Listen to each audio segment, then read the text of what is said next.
Bonjour à tous, j'espère que vous allez bien, ici Damien du collectif Teammate pour un nouveau tutoriel sur Illustrator. C'est bientôt Halloween, alors je vous propose un atelier graphique un peu spécial sur le thème de la journée des morts au Mexique qui peut se traduire par El Día de los Muertos. Donc c'est une fête traditionnelle dans ce pays qui a l'avantage d'avoir une communication très graphique et très colorée. Donc dans un premier temps, je vais vous apprendre quelques techniques en dessin pour créer facilement ce genre d'illustration en crayon à papier. J'ai beaucoup de questions qui reviennent souvent. On me dit, Damien, est-ce qu'il faut être bon en dessin pour percer dans le milieu? Donc j'ai envie de vous dire oui et non. Il faut au moins avoir quelques bases, mais il existe des techniques qui vous seront dévoilées dans le premier chapitre pour réaliser quand même ce genre de visuel assez facilement. Donc ce crayonné est fourni dans ce cours, mais vous pourrez utiliser votre propre dessin grâce aux conseils fournis dans le premier chapitre.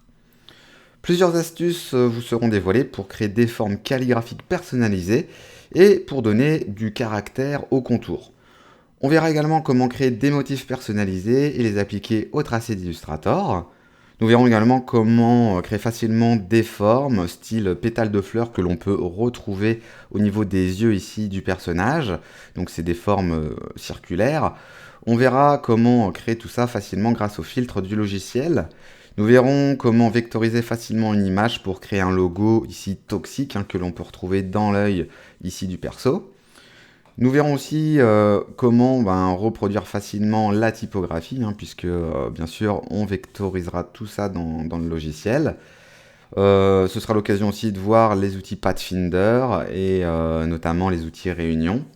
Juste après, on pourra voir l'outil pochoir qui va nous permettre de colorier facilement le personnage, puisque là on n'est que sur du tracé et c'est pas ce qui nous intéresse. Nous on a envie d'avoir vraiment accès au fond, donc on verra comment réaliser tout ça grâce au pochoir. Une fois que nos éléments seront bien posés, que nos couleurs seront également définies, on verra comment importer l'ensemble des tracés dans Photoshop et comment appliquer des textures. Ce qui va nous permettre aussi de dynamiser un petit peu le visuel. Donc voilà, on va arriver à un visuel assez professionnel, assez graphique, qui pourra très bien coller pour Halloween, qui aura lieu donc à la fin du mois. Donc voici un mock-up type affiche A3, vous voyez que ça colle parfaitement. Allez, c'est parti, je vous retrouve tout de suite pour commencer le tutoriel.